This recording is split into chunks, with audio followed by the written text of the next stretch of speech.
Olá, graça e paz. Hoje, Romanos no capítulo 2. Capítulo como toda a escritura do apóstolo Paulo, extremamente especial.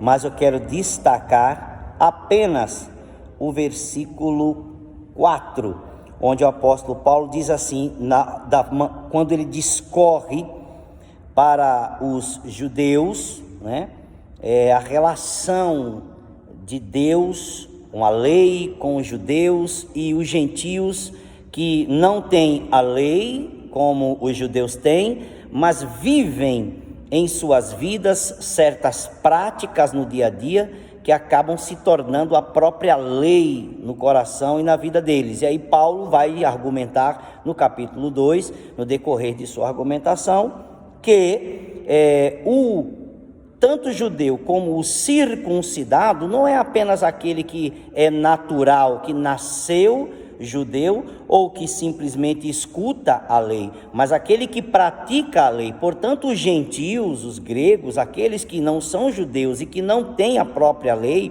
quando praticam os elementos da ética e da moral de Deus em suas vidas, fazem para si mesmos a própria lei. Esse é o argumento de Paulo no capítulo 2. E no versículo 4 ele vai perguntar aos judeus ali: ou será que você despreza a riqueza da bondade, da tolerância e da paciência de Deus, ignorando que a bondade de Deus é que leva você ao arrependimento?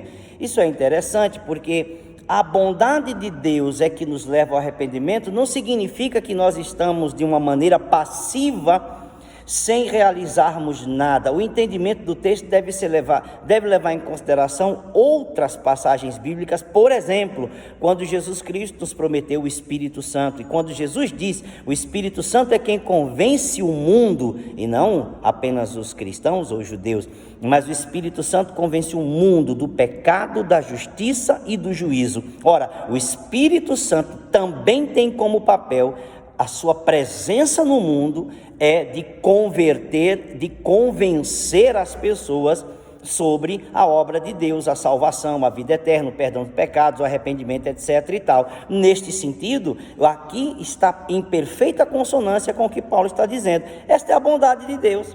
A bondade de Deus já está operando no mundo por meio do Espírito Santo, porque Deus é bom e Deus nos deu, e Deus fez com que o seu próprio Espírito, permeando e agindo no mundo, convença os homens do pecado, da justiça e do juízo. Nesse sentido, a consequência é que o Espírito Santo leva os homens ao arrependimento. Sem arrependimento não há perdão de pecados, sem arrependimento não há salvação, sem arrependimento não há vida eterna, sem arrependimento não tem novo nascimento. Então veja, é a bondade de Deus, mediante a operação do Espírito Santo na terra, convencendo-nos do pecado, da justiça e do juízo, que nos conduz ao arrependimento. Esse texto não nos coloca numa posição passiva, mas coloca a bondade de Deus agindo no mundo para trazer arrependimento aos corações, mediante a proclamação da mensagem. Deus faz com que os seres humanos, ou a bondade de Deus faz com que os seres humanos sejam alcançados, que produzam o arrependimento de duas formas: pela pregação da palavra, e o Espírito Santo toma a pregação da palavra e convence os homens do pecado, da justiça e do juízo. Deus abençoe você.